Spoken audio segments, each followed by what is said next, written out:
श्री कृष्ण कई स्त्री का भेष धारण कर बरसाना आ जाते थे। राधा रानी की ललिता सखी इस बात को जानती थी।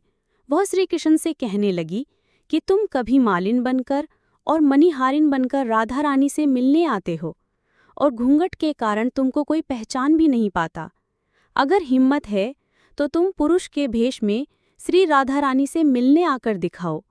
ललिता सखी ने श्री कृष्ण को चुनौती दी कि अगर तुम कल पुरुष के वेश में राधा रानी से मिलकर दिखा दिया तो मैं राधा रानी की बजाय तुम्हारी दासी बन जाऊंगी, और अगर तुम राधा रानी के महल तक ना पहुंच पाए तो तुमको मेरा दास बनना पड़ेगा। श्री कृष्ण ने ललिता सखी की चुनौती स्वीकार कर ली। श्री कृष्ण वृंदावन वापस आकर अपने सखाओं संग मंत्रणा करने लगे कि कोई ऐसा उपाय बताओ कि जिससे मैं पुरुष भेष धारण कर राधा से बरसाना जाकर मिल सकूं और ललिता सखी की दी हुई चुनौती जीत जाऊं। श्री कृष्ण के मित्र, जो कि ब्राह्मण पुत्र थे, कहने लगे कि कृष्ण, तुम ज्योतिष बन जाओ, क्योंकि स्त्रियों की कमजोरी होती है कि वह अपना हाथ दिखाने पंडित के सामने बैठ जाती है। ज्योतिष को कोई बरसाने में आने से रोकेगा भी नहीं। श्री कृष्ण को अपने सखाओं का यह विचार उत्तम लगा। अगले दिन श्री कृष्ण एक ज्योतिष का रूप धारण कर बरसाना पहुंच गए। माथे पर चंदन तिलक, गले में तुलसी की माला और अपने अंगों पर इस तरह से श्रृंगार किया कि कोई भी उनको पहचान न पाए। श्री कृष्ण बरसाने पहुंचे और वहां की औरतों का बिना उनका हाथ देखे उनका नाम और परिवार के बारे में सब कुछ बताने लगे।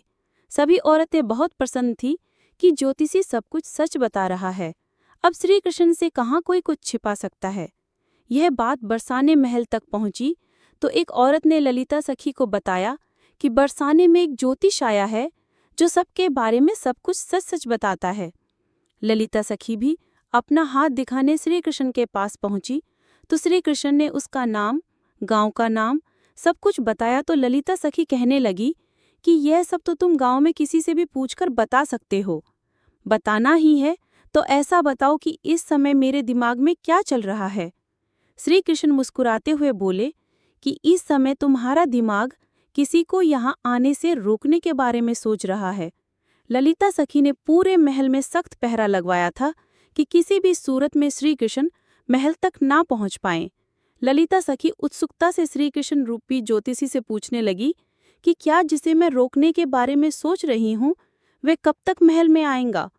श्री कृष्ण कहने लगे कि दोपहर तक पहुंच जाएगा। ललिता सखी ने पहरा दे रही सखियों को सचेत कर दिया। ललिता सखी श्री कृष्ण से कहने लगी कि पंडित जी, मेरी सखी राधा का भी हाथ देख लो। इतना सुनते ही श्री कृष्ण मुस्कुराने लगे। ललिता सखी ने पूछा कि पंडित जी, आप मुस्कुरा क्यों रहे हैं। तो श्री कृष्ण कहने लगे कि महल में तो पुरुषों के जाने पर पाबंदी है, इसलिए। ललिता सखी कहने लगी कि मैं स्वयं आपको महल में ले जाऊंगी। आप केवल एक बार चलकर मेरी राधा सखी का हाथ देख लो। आप ज्योतिषी हो, आपके वहां जाने पर किसी को कोई आपत्ति नहीं होगी। ललिता सखी के बार बार आग्रह करने पर श्री कृष्ण उनके पीछे पीछे चल पड़े। जैसे ही श्री कृष्ण राधा रानी के कक्ष के समीप पहुंचे तो श्री कृष्ण ने ललिता सखी को स्मरण कराया कि जिसको तुम आने से रोक रही थी, कहीं वह आ ना जाए। ललिता सखी कहने लगी कि ठीक है महाराज, आप कक्ष में चलें, मैं एक बार बाहर देख कर आती हूँ। श्री कृष्ण कक्ष में पहुंचे तो ललिता सखी राधा रानी से कहने लगी कि ये बहुत माने हुए ज्योतिषी हैं।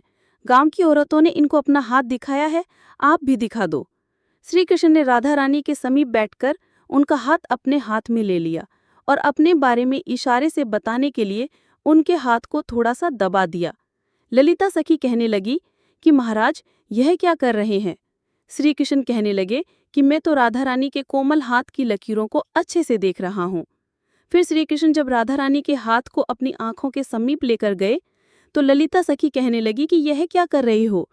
श्री कृष्ण कहने लगे कि मैं तो हाथों की लकीरों का निरीक्षण कर रहा हूँ। उसी समय श्री कृष्ण ने ललिता सखी से पूछा कि समय क्या हुआ है। ललिता सखी कहने लगी कि पंडित जी, 12 बजे हैं।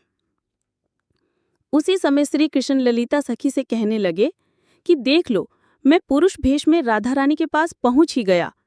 ललिता सखी भी तपाक से बोली कि इतना मत इतराओ, क्योंकि तुमको इस महल में लाने वाली मैं ही हूँ। अगर मैं तुमको स्वयं इस महल में ना लाती तो तुम राधा रानी से कैसे मिल पाते?